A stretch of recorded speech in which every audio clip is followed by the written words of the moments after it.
Episodi i 7 i Pasvon, sot kam të ftuar një personazh special në kuptimin e betejës së tij, e cila ka qenë sigurisht e gjatë e dhimbshme, po edhe posaçme në epikën e vet, në kuptimin që i është dashur të zbuloj flet ose kapituj, jo vetëm historinë e vet, po edhe të familjes, jo vetëm të familjes së vet, apo po themi të derës të fisit, po edhe historinë e një shtrese me të cilën është luajtur në kuptimin e keq të fjalës shumë, sidomos gjatë 15 viteve të fundit, dhe kam fjalën për shtresën e pronarëve, që ne i quajmë ish pronarët, edhe pse kanë qenë dhe janë pronarë për sa kohë kanë titujt, letrat dhe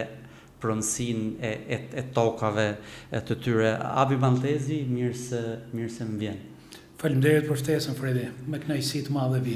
Persekutimi, përndjekja, gjyshi politik, të gjitha bashkë, e ke menduar, besoj, që ti ke dalë në rrugën e të qenit dhëndri Sali Berishës, pra ajo, po themi toga ishte nisur për Sali Berishën, dhe sigurisht edhe familjarët e afërt do të paguanin një pjesë të persekutimit të nisur për liderin e opozitës. Tani unë duhet shkoj thellë në kohë për të ardhur sot. Kur e ke takuar për herë të parë Sali Berishën? Po e ndroj komplet regjistrin. Nuk mund të them që e kam takuar, po e kam parë televizja studentore. Mund të ketë qenë data 9 ose 10 dhjetor, 90-s. Në fakt unë e kisha dëgjuar nga Imat, dhe si e kisha dëgjuar, një histori shumë e bukur. Më duket kur isha ndoshta në vit 3 të gjimnaz, duhet këtë qenë 89 ose 88 ose 89, në një moment unë po ju ankoja Timeti, që mësusja nuk më vuri 10, më vuri 9, sepse nuk e marrë vesh pse më vuri 9, unë i dija, e thash gjitha. E këtë më tha shiko, tha, që ti dish të gjitha, është si që e bën njëri, tha, Sali Berisha, dhe unë aty e dëgjova për e të parë. A i e di që bën të, tha, kur kam qenë student? Ha, e thashëm, a i thonë të profesorit, këto teza, o do më vesh 10, tho, ose hajde balafaqojmë me gjithë tezat, e di ti apo unë më mirë lëndë. Unë kur e digjova këtë, unë thash që ka kryqë për. Për të ne e dim lëndë, për të lënda nuk mund djetë më mirë se mësusja pedagogu, se që shërake. Kur ma tha këtë, kjo ka qenë era parë që unë digjova për Sali Berishën. Po, do më thjesht e digjova. E kam ndjeku pastaj në 90-ta. Në fillim, në fakt, e ndoqa të këto shkrimet drita dhe bashkimi, intelektuali dhe koha. Dhe më thënë, ato ishin momentet e para ku ne përpinim gjithë shka. Në ato momente, gazeta Drita ishte si një burim, si një oazë shprese. Gazeta Drita, sidomos, sepse në ato kohë filluan të dilnin disa dhe të Drita dhe të bashkimi, kjo ka pas dy shkrimet e para, të cilat ishin shumë guximshme për kohën, duke patur parasysh që aso kohë, pse thoje s'ka djath në pazar, burgoseshe. Do më thënë, që ishin shumë të avancuara për kohën. Më pas dëgjuam nën zë, natyrisht, dëgjuam që i vetmi që kishte guxuar të fliste një fjalë në takimin e Ramiz Alis me intelektualit, kishte qenë Sali Berisha. Mirë po, do të thënë, as nuk ishim në gjendje që ta ndiqnim, as nuk ishim nga ato që të na jepnin një konspekt çka ka thënë. E vetmja gjë që u tha, ishte i vetmi që foli, ishte ky, të tjerët gjithë lepepeqe e njërën tjetën. Ky nuk e. Por për herë të parë në kam parë në 9 o 10 dhjetor, 90-s, 1990-s. Kishte, domethënë, aso kohë dialektin e ka pasur goxha të shprehur, dialekt gek, tropojan, po kishte një rrezaton të energji, goxha energjik, edhe fliste me shumë pathos me studentët. Dhe kodoj që kishte me jemi lidheshin student, të dëgjonim, të bënim njërën tjetër. Nuk është se e kam takuar nga afër, aty thjesht e kam ndjekur, domethënë këtu në këto momente. Më pas, domethënë kur jemi njohur me Argitën, kur kemi qenë Në kohën e fakultetit, si student. Student ne kemi qenë në fakt, se unë me Argitën kam qenë vetë Fanoli, kam qenë klasë paralele qysh në 8 vjeçare. Okej, qysh në 8 vjeçare. Pastaj po gjimnazin e keni bërë bashkë? Jo, Argita shkoi te Qemal Safa, unë shkova te Ismail Qemali. Okej. Po u kthyem pastaj në biologji, biokimi në fakt në 90-ën, të dy në një kurs, të dy shkonim 3 minuta në vonesë kur fillonte mësimi.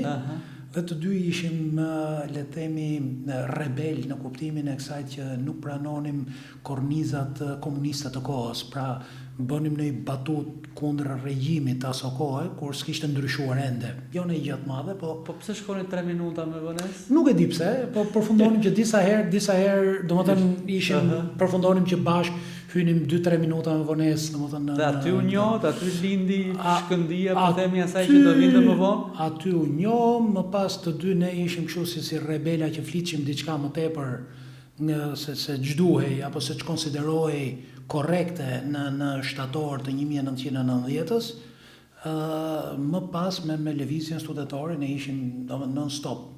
Aty më pas ka një moment tjetër në grevën e Urista 91-shit. Po në qytet studenti? Në qytet studenti ishte e bukur që ne po shkonim bashkë. Po të salla Liria, ne po shkonim bashkë me Argitën dhe me 2 kolegë tjerë të biokimisë aso kohë. Dhe unë bile vura bas që unë do hyj në grevë. Argita thonte si nga ato që hynti, si shajde e vem me bas me ishish e verë. Dhe unë hyra, verën se kam marrë akoma. Po Argita gjithashtu hyri. Gjithashtu hyrin, ndonë se domethënë nuk e kishte ndarë mendjen kur po vinte. Ta pasë shlyer verën duke hyrë. Po, gjithashtu hyri në grevori gjithashtu, ndonë se kishte ndarë mendjen. Po të them të drejtën te greva Uris, më duhet të them që ne nuk e besonim që regjimi do shkonte deri në marrin që nuk do ndryshonte emrin.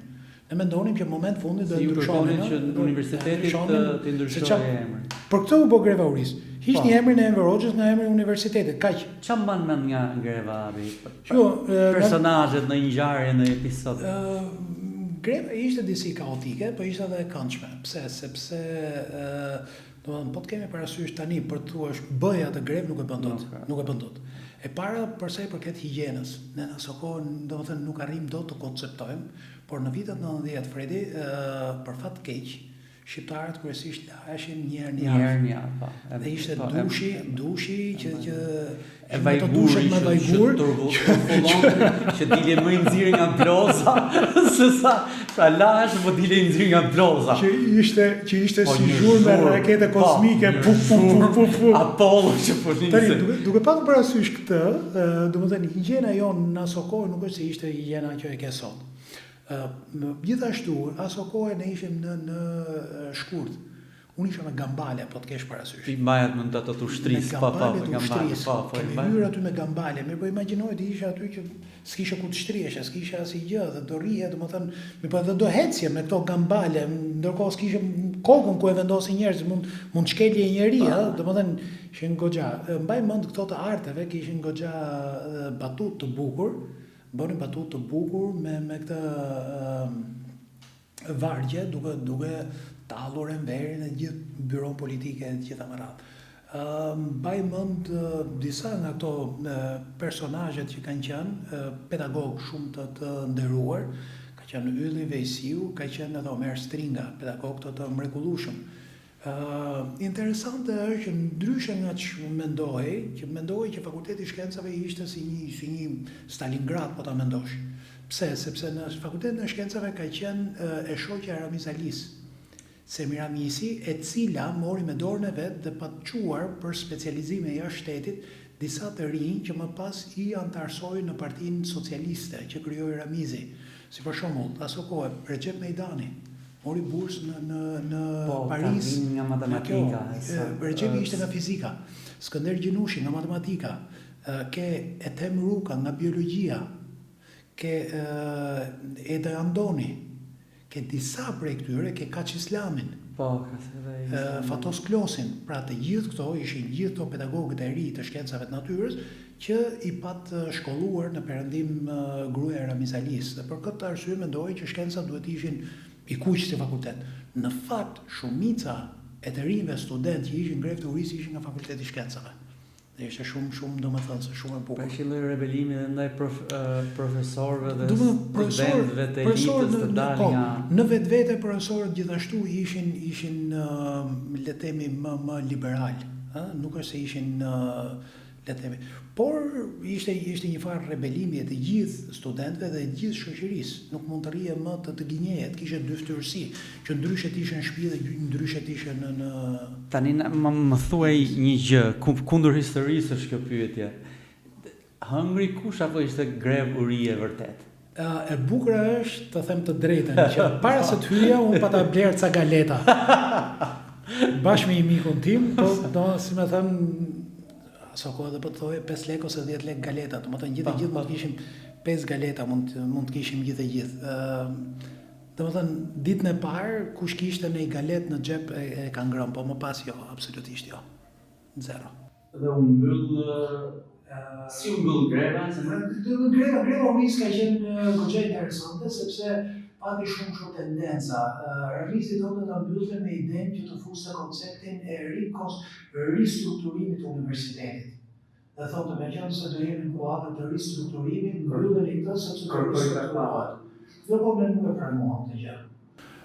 Është interesante që ne hym brenda, por ne nuk dinim që bëhej jashtë. Jashtë për shembull ka marrë vesh nga ndjeri i nderuari president Nishani, që Shkolla e Bashkuar u rebelua diku tek Unaza. Jo morën armët, po ndërkohë para se t'u hidhte busti, për një sekond, para se t'hidhej busti, student Skënderbegas, student Shkollës Bashkuar, me lopata gjenjere, u përgatitën që t'i vinin t'i sillnin për të na goditur neve për të na nxjerrë me dhunë. Dhe Bujar Nishani ka qenë pedagogiria aso kohë, dhe ai më ka thënë që studentët ndërkohë që ishin duke pritur në këto autobus apo kamionet e ushtrisë në unazën e qytetit, u rebeluan, nuk pranuan, nuk shkojnë të zihemi me studentët. Dhe u kthyen mbrapsh. Do të thënë që ishte shumë interesante. Ramizi tentoi që ta ndryshonte përmes kësaj. Ne nuk e pranuam. Më pas do të thënë ngritja e qytetit e Tiranës ishte ajo që ndryshoi gjithçka. Ne në fakt ne bëm shkëndijën, ne ishim 700 ca veta që bëm shkëndijën. Por herojnë të mirë fillt ishin ato që u përballën me policinë dhe që rrëzuan busin. Fatmir Merkoçi me shok, ato ishin herojtë e vërtet, sepse ato u përballën me qend, me ujë, me pushkët, me të gjitha. Neve fati e solli që nuk u përballëm, mund të ishin përballur, po dhe më pas rënja e busit ishte, domethënë një domethënë aty ishte ndaç vazhdoi, ndaç mos e vazhdon. Ne për inat ka një mikun tim për ku i thonte, hajde do vazhdojmë derisa ta marrim me letër. Dhe u vazhdua derisa u mor me letër. Dhe letra erdhi vetëm në darkë nga Ramiz Alia. Më pas filloi ato rebelimet e njërën tjetrën, po ishin tjetër histori. Pastaj u themelua Partia Demokratike, Sali Berisha u zgjodh kryetar, u humbën zgjedhjet e para, u fituan zgjedhjet me 22 mars. Sali Berisha bëhet presidenti i Republikës, presidenti i parë post-komunisti i Republikës së Shqipërisë. Dhe kur e takuat ju pastaj doktor Berishën? Mund të them ndoshta nga 93-shi, ku ndërkohë ne kishim krijuar një miqësi me disa miq, Vargita dhe disa miq, shoqe të saj, shoqe dhe shok të saj të Qemal Safës praktikisht, që shkonim e dilnim, domethënë atëherë mund ta kemi takuar po. E mban mend, kujtohet takimi i parë? S'mund të them, nuk mund të them, sepse kanë qenë, domethënë ne shkonim për Argitën, mund ta shikonim, mund ta takonim, po thjesht një përshëndetje, nuk është se jemi ulur që të flasim për ndonjë gjë. Shkonit në presidencë apo shkonit në shtëpi? Jo, në shtëpi. Në shtëpi të Braga, po te Braga. Te rruga diku te rruga Portuzit. Shtëpia te Braga, po, kati i dytë aty. Ne shkonim, Argita kishte një dhomë të vockël. Kur e ke takuar pastaj si pretendenti për dhëndër ose dhëndri? Pra kur e ke takuar më ngrohtësisht, pra më familjarisht? Praktikisht kur jemi fejuar, domethënë kur jemi fejuar që kemi ndejur për drek fejese, le të themi, më tepër. Këto të tjerat ishin takime, domethënë kortezie, momenti, po jo ulesh të bisedoje për ndonjë gjë, jo. Jam kurios ta di si është doktori në këto pra gjërat si fejesa, si marteja, shumë kurios, se imagjinoj doktorin. Shiko, aso kohë kam qenë vetëm goxha i ri, kështu që nuk mund nuk di të ta them. Po domethënë unë fati e solli që unë të rria më pranë me doktor Berishën tani që ishte në arrest shtëpie. Dhe tani unë se kam ndjerë këtë periudhën e arrestit shtëpi sepse kishte goxha gjëra që çfarë bënin tani ju dy burra? Gjëra shumë interesante. Dy burra në grykën e pushkës së pushtetit të izoluar. Shumë interesante sepse domethënë kishte një Berisha është si enciklopedi lëvizëse. Domethënë ka një uri të enciklopedike në shumë fusha dhe ka një memori të jashtëzakonshme gjithashtu.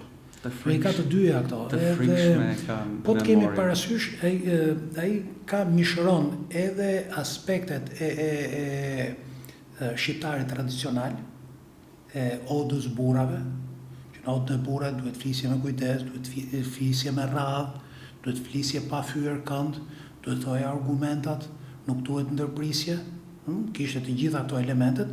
Por kishe dhe aspektin tjetër më pas, që ti, domethënë, çfarë do lloj gjëje që ti ishe, domethënë të duhej që aspekti i patriotizmit nuk mund të vijej në pikpyetje.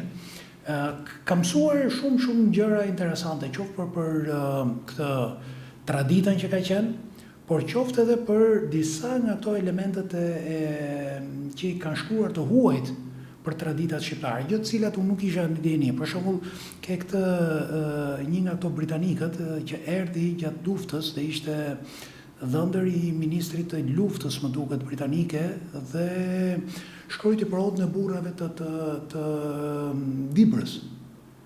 Do të jetë Julian Emery, pikërisht.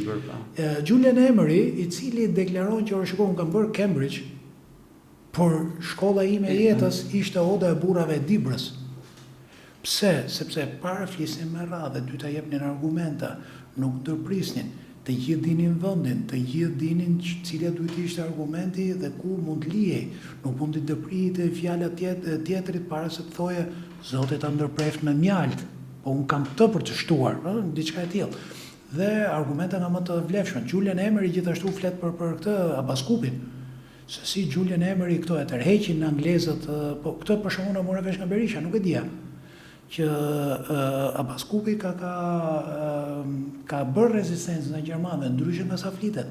Se si Julian Emery ndonse e morën, bëri protest pranë britanikëve duke thënë ne kemi tradhtuar një luftëtar të madh. Dhe më pas britanikët nxorën anije që ta merrnin Abaskupin. Domethënë janë shumë elemente të cilat unë këto nuk i dija, për shembull kam marrë vesh nga Berisha me një njohuri enciklopedike të jashtëzakonshme. Natyrisht kishte aspektet edhe të traditës, edhe të historike, por edhe të fushave të reja, por kishte gjithashtu dhe përgatitjen e fjalës së përditshme që mbaj nga dritarja. Punonte çdo ditë, besoj, për atë dhe çdo ditë prodhonte 333 ditë që duhet jenë pa afërsisht 333 fjalime. 333 fjalime çdo ditë me një ritual të hekur. Shumë prej cilave unë i merrja këtu, domethënë në anash me video, 30 sekondë deri 1.5 minutëshe dhe i shpërndaja nëpër militant, domethënë. Disa pjesë më të veçanta, jo më të rëndësishme, po se ishte vështirë të ndiqej. Doktori gjatë kësaj kohe e bënte atë, kam përshtypjen që e bënte atë ecjen e tij të herë në për shkallë, herë në për ai bën të dyja, i bën edhe shkallën dhe verandën. E bën me një vullnet të jashtëzakonshëm në verandë, dhe bënte duke ecur, duke menduar, me veranda është relativisht e vogël, është diku 8 metra me 5 metra, domethënë nuk është ndonjë gjë e madhe, por aty duke ecur, duke menduar 3 çerkore në ditë për shkakun. E pyetën Churchilli një herë cili është sekreti i gjatësisë, se dhe Churchilli jetoi gjatë dhe tha që s'jam marrë kurrë me sport dhe kam pirë alkool. Po doktori është krejt e kundërta. Tani ti e di e një nga afër për shkak se është familjari i jot.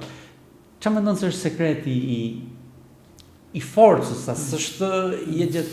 Vetë disiplina. Vetë disiplina e jashtëzakonshme. Të them sot në drejt për shkak. Na i sjell një mik i afër, shumë, na i sjell ca qershi të mrekullueshme. Po i sjell 2 arka me qershi. Tani unë si tiranës që po më pëlqeu i gjë futem, unë hëngra, domethënë mund të kem hëngrë 30 kokra. Berisha mori 5 dhe mori 1 të 6-ën rezervë. Nga që i pëlqyen shumë hëngrit dhe të 6-ën, po tha stop, nuk mund të marr më tepër se kanë sheqer. Tani imagjinon do të vetë përmbahesh të kokra e 6 e qershisë.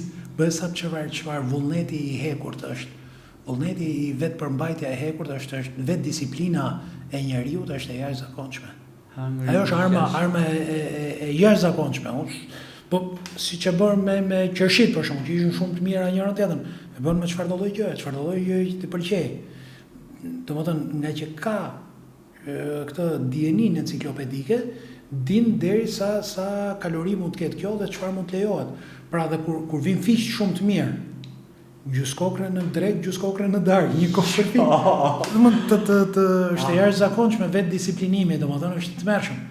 Unë si tiranës kur shoh fiqin unë ha 3-4 me një herë. I ha me kile, ç'të themi? Unë fiq mund të ha 2 kile mor burri dhe. Vetë disiplinimi është e tmerrshme. Ose hurma arabis për shembull. Mund të marrë një hurmë, tjetrën e ka nesër, jo sot. Vetë disiplinimi i jashtëzakonshëm dhe kjo e bën, domethënë, vetë disiplinimi në të ngrënit dhe vetë disiplinimi në bërjen e hapave, pavarësisht se nuk është kundra palestra, kundra këtyre, po hapat i bën. Shkallën e bën. Imagjino mund të kem nuk e di se sa kohë kam që s'kam bërë shkallë. Domethënë që heci në shkallë. Natyrisht bëj palestër, mund bëj pak vrap në palestër, po shkallë nuk më bie rasti. Dhe kur jam te shtëpia, është vashënsorin, jemi na është bërë rutinë, domethënë jemi mësuar me vashënsorin. Do në herë kur ikin dritat që na duhet të bëjmë, aty uf na merret fryma me bër. E bën për ditë, bën disa kate. Unë imitoj me këto të shkallëve imitoj sepse nuk e marr thuajse kurrë ashensorin dhe më shtipos nga doktori kjo. Se e kam pa që edhe kur vjen në seli, doktori nuk e merr ashensorin, ngjit shkallët, zbret shkallët. Dhe unë tani ja kam bërë refleks vetes, e kam në 4 dhe vetëm kur kam qese që duhet ose pesha e marr ashensorin, po i ngjit çdo herë. Pra është një gjë që më ka lënë ndër shumë gjëra. Vetë disiplinimi i jep të gjithave. Vetë disiplinimi, po vetë disiplinimi i jep që të jetë edhe i kujdesshëm në gjithashtu në mesazh që jep. Pra mund të dihet 10, thot 3, nuk thot kur më tepër se gjysmën asaj që di. Vetë disiplinohet dhe mesazhin kur e ka të menduar, nuk e ka patjetër. Kjo e bën që gjithashtu domethënë dhe le të themi ka një element tjetër shumë të rëndësishëm që është elementi i garancisë që i jep të gjithë bashkëpunëtorëve. Pra kush i çon një mesazh dhe i thot anonim, harroj që mund të jetë. Mbron anonimitetin me çdo kusht. E ke parë ndonjëherë doktorin të gjindosur? Nuk e di. Mund të them, por kryesisht për çështje politike, domethënë kur mund të them për një çështje politike, gjë tjetër nuk. Kur e ke parë të lumtur, më të lumtur që i shkëlqenin syt? Shiko, pra me gëzim të papërmbajtshëm. Besoj që kanë qenë disa raste, po një që të ka bërë përshtypje. Kjo e para dhe kryesore ka qenë në Kosovë. Domethënë pavarësia e Kosovës. Domethënë kemi një gjë. E thotë edhe Fatmir Limaj këtë më duket në intervistë. Po shiko, tani unë mbaj mend për shembull në 94 në mos gaboj, 94 95-ën erdhi Ibrahim Rugova te vila e Berishës në vila qeveritare në Dajt. Në Dajt. E preferonte Dajtin. E preferonte Dajtin dhe ecën shumë. Se Dajtin. Dhe tani unë vi vërtet jam studenti dhjetorit 90, por isha 18 vjeç në dhjetor 90. Unë vi nga i brez që neve Kosovën e kemi pasur ëndër. Ato e arrim ta vizitojmë një ditë. Kaq ishte ëndra jon. Nuk arrinim dot të imagjinonim që ne Kosova do të ishte e pavarur, që ne mund shkojmë Kosovë sa herë të duam. Ishte, domethënë, ëndër, dhe për këtë duhet falenderojmë Zotin që gjithë nga i pari deri i fundit. Në aso kohë, do më thënë, po të kemi parasysh, komunistët e shitër Kosovën deri aty, sa që literatura nga Kosova ishte të literatura huaj në letërsi. Në letërsi, unë shkrimtarët nga Kosova i kam bërë të letërsia huaj, jo të letërsia realizmit socialist, letërsia shqiptare, letërsia huaj. Gjithashtu në gjeografi, Kosovën nuk e kemi bërë pjesë e Shqipërisë, në Kosovën e kemi bërë të vendet e huaja, vendet e Ballkanit ishte Kosova. Pra ne s'kemi bërë asnjë, do të Kosova ishte lënë tani në 94 ose 95-ën këtu, do të thënë me naivitetin tim them shiko çfarë mund të bëhet, çfarë do lloj zgjidhje a mund të marrim në pjesë Kosove. Për mua kjo është ëndër. Dhe Rugova i qetë kështu, Babaxhan thot, por djalë thot, Milošević është i gatshëm që neve me na nda Kosovën, me na elan thot. Po të ishte gjynaf bre djalë. Si mundemi ne me lanë Kosovën kështu? O të qa po flet ky? Ne kanë marrë Kosovën qa flet ky? Të më thënë, Kosova duhet ruajtur në çdo metër katror.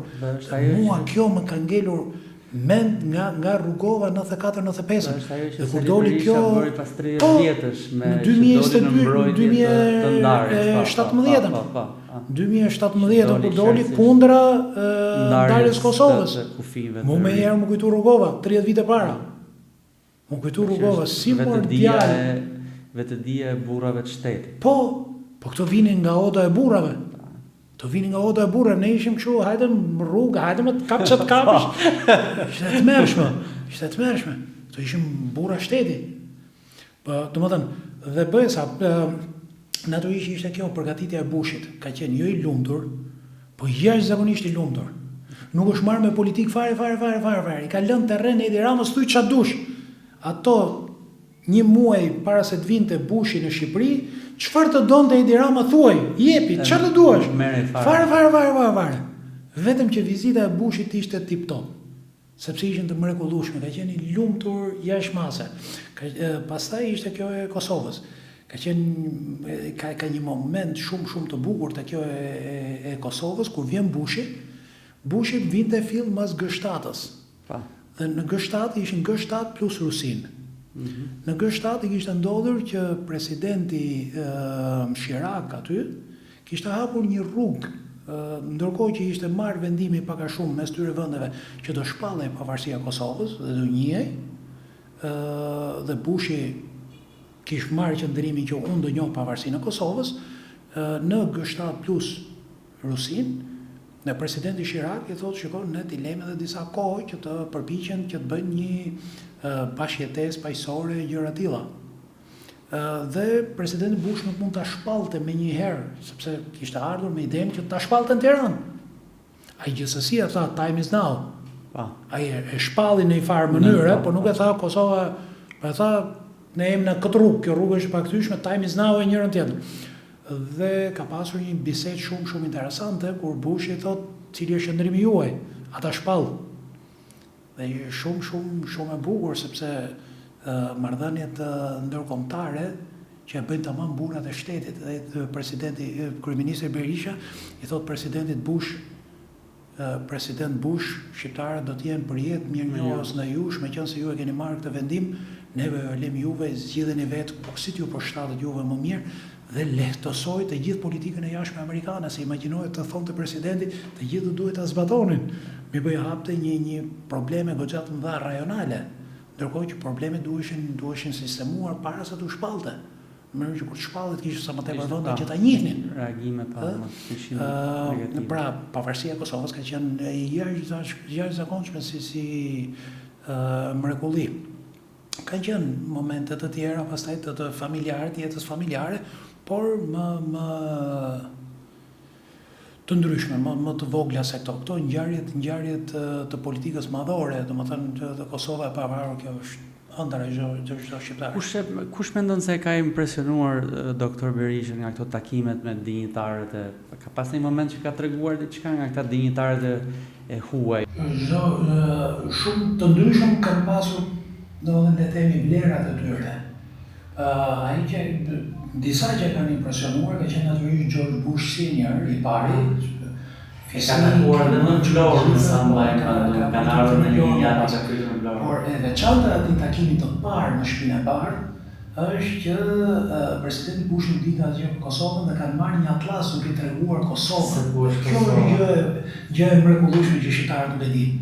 Pra në takimin e parë me presidentin amerikan, kam rritur deri aty se presidenti amerikan ka kërkuar atlasin dhe ka parë ku është Kosova, domethënë për të parë që në takim dhe ajo më pas u shoqërua më pas me paralajmërimin e këshilljeve që presidenti Bush bëri ndaj Miloševićit. Ajo është e jashtëzakonshme. Ka kujtesë të goxhatë të domethënë vlerëson shumë kujtesën që ka pasur me Papa Wojtyłę.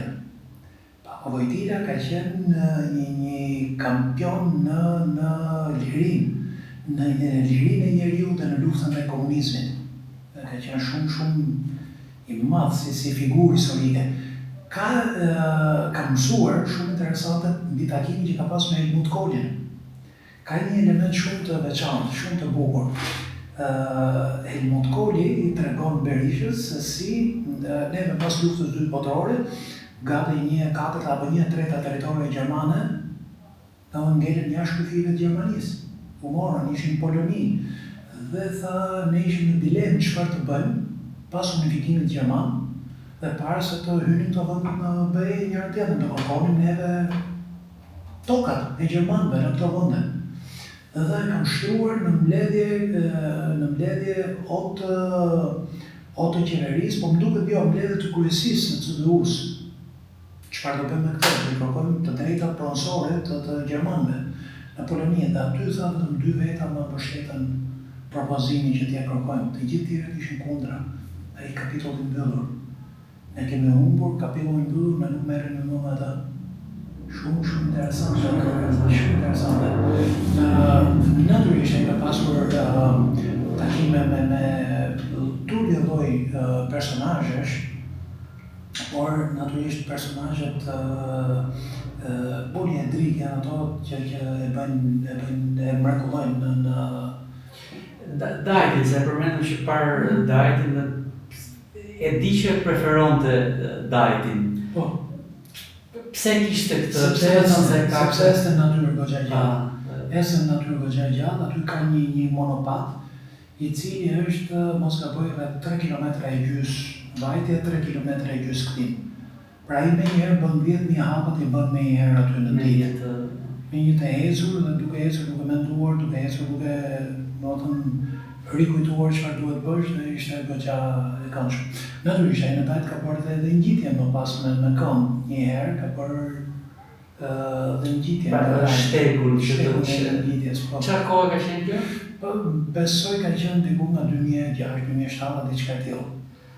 Por po të kesh parasysh aso kohë, mos gaboj 2008-ën, ka shkuar në Kinë, nga se të kujtohet. Muri, për gjatë ishte muri, personi dinjitar që ishte bërë tepër shkallë me gjithë të muri. Po normal. Ne kemi lënë diçka, pra jemi që prej vitesh, 3-4 pra lënë. I pata thënë para se të angazhohesha në PD. Edhe ai e ditë ose unë i tregova unë që bëj këto ngjitje të alpinizmit e mi. Dhe kemi lënë një gjë kështu në potencial për shkuar te Guri i Lekës. Guri i Lekës është te Lumi i Sharës, ke parasysh destinacioni ka shumë. Por nëse ngjitesh aty pra nga pjesa e Lumit të Sharës del në një pod, në një lëndim të vogël që banorët e zonës e quajnë Guri i Lekës dhe ka lidhje me lek Tukazhin. Po. Edhe akoma jam në tratativë për ta bind doktorit. Ndoshta kur ndjek këtë intervistën unë po mendoj që t'i organizoj një udhëtim diku nga Qershori, t'i organizoj një udhëtim një preditor diku nga Qershori, sepse ka vite që nuk ka dalë në bjeshkët të Dovordolit edhe janë bjeshkë shumë të bukura ata. Dhe po mendoj që t'i bëjmë një 2-3 ditësh itinerar të shkëputet nga të gjitha në Tiranë e dalë andej. Po era fundi që u shkëput këto gjërat në Tiranë ishte që u morë më tepër pas mos gaboj 2017, kur ishte jashtë shtetit, po u morë goxha me pengimin e ndarjes Kosovës. Aty nisi, aty ndoshta nisi edhe Jo ndoshta, po aty nisi pastaj edhe ajo që prodhoi tani dalë në grad, ajo ishte pjesë. Aty e thënë disa prej tyre që donin ta dizinjonin për konspiracionet e politikës jashtme amerikane. Apo që s'kishte konspiracion sepse ajo ishte publike fare, nuk ishte konspiracioni për bën fshehur. Kjo bën hapur fare që kjo nuk mund të jetë, sepse qetësia dhe parimet ndërkombëtare, por edhe vetë qëndrimi i administratës as deri as kohë, ka qenë që nuk mund të ketë ndarje territoriale dhe shkëmbime popullash. Ishte shumë kënaqësi, më shijova më shumë, me thënë drejtën të pjesën e dytë, ndoshta edhe ti. Po ishte bisedë e këndshme, të falenderoj për kohën dhe të falenderoj edhe për kontributin, sepse unë e konsideroj këtë një kontribut në atë që mbetet nga betejë që shkojnë, se betejë shpesh shkojnë, por është e rëndësishme që shqiptari ta shkruaj ngjarjen. Para se të mbaroj të them dhe një histori më gjatë bukur, kjo është pak më herët. Është një personazh, është një libër shumë interesant, Majat e Shalës. Nga Rose Wilder e kam lexuar, dhe doktori e përmend. Po, domethënë nga doktori u bëra mbar që e bleva dhe në anglisht dhe në shqip.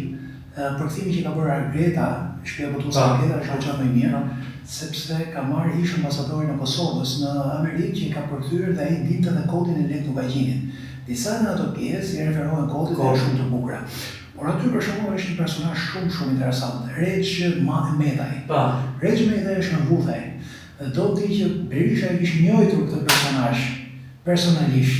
Shumë interesant, ai ishte mik me gjyshin e tij me shoqe, pra teatrin e Liri Berishës, Recep nga jam ato ishin e fisit dhe Palidemaj, Recep Ramaj, i fisit Palidemaj, dhe këto e kishin fisk të Regj Medaj, dhe kishin mik e gjitha marrave, shumë interesante, po të shikosh Rose Wilder Lane, flet për 1920, dhe flet me një superlativ, qoftë për kanunin e lehtë vajgjinit, që nuk cënonte gruan, nuk cënonte që shtëpia e shqiptarit ishte e mikut dhe Zotit, bujtjen që bënin të gjitha marrave. Ka një histori shumë bukur që aty përfundon që kjo zonjë dhe ai ka qenë bestseller në si libër udhëtimi në qysh vitet 1920. Më përfundon aty ku kjo ndahet me Regjën e vogël. Ishte fëmijë 9 vjeçare që kishte mësuar anglisht. Duke qenë në shtëpinë e fëmijës në Shkodër, në jo shtëpinë që e mbante kuq në Shkodër, PSA. Por Regj Medaj patrioti i madh, Rose Wilder Lane e bën birë në shpirt Regj Medaj. Dhe i jep bursë për të shkuar për studiuar në Cambridge. Dhe Regj Medaj është shqiptari i parë që ka marrë Cambridge. Por patriot. Kthehet mbas Cambridge-it në Shqipëri, por duke qenë patriot me lidhet me Bedri Pojani dhe bën lidhjen e dytë të Prizrenit. E arrestojnë komunistët dhe Emir Hoxha don ta vras. Rose Wilder Lane i shkruan Emir Hoxhës Zalman mos e vrit. Domethënë dhe misionit britanik dhe misionit amerikan që ishte në ato kohë, në 45. Emir Hoxha i jep në garancinë që nuk do e vras me kush që Rose Wilder Lane si gazetare mos shkruaj më kurrë një jetë vetë asnjë shkrim për Shqipërinë. Dhe ajo pranon këtë sakrificë të hesh vetëm për shpëtuar jetën e tij. Pa lënë me amanet Rose Wilder Lane, i lën me amanet një fëmijë tjetër që e birësoi gjithashtu, dhe i thotë ke një vëlla në Shqipëri. Ajo vdes në 67-ën a 68-ën, Regja jeton deri në 88-ën, ka 88-ën, mirë po Berisha i njifte Regjën e vogël, Regj Medaj. Dhe e njifte dhe e kishte mjekuar gjithashtu kur ishte gazeta. Më tregon të bëj shumë e bukur të lexosh dhe të njohësh personazhin e Zinamerës. Dhe epia e Regj Medaj sot jeton në shtëpinë e Rose Wilder Lane në Florida.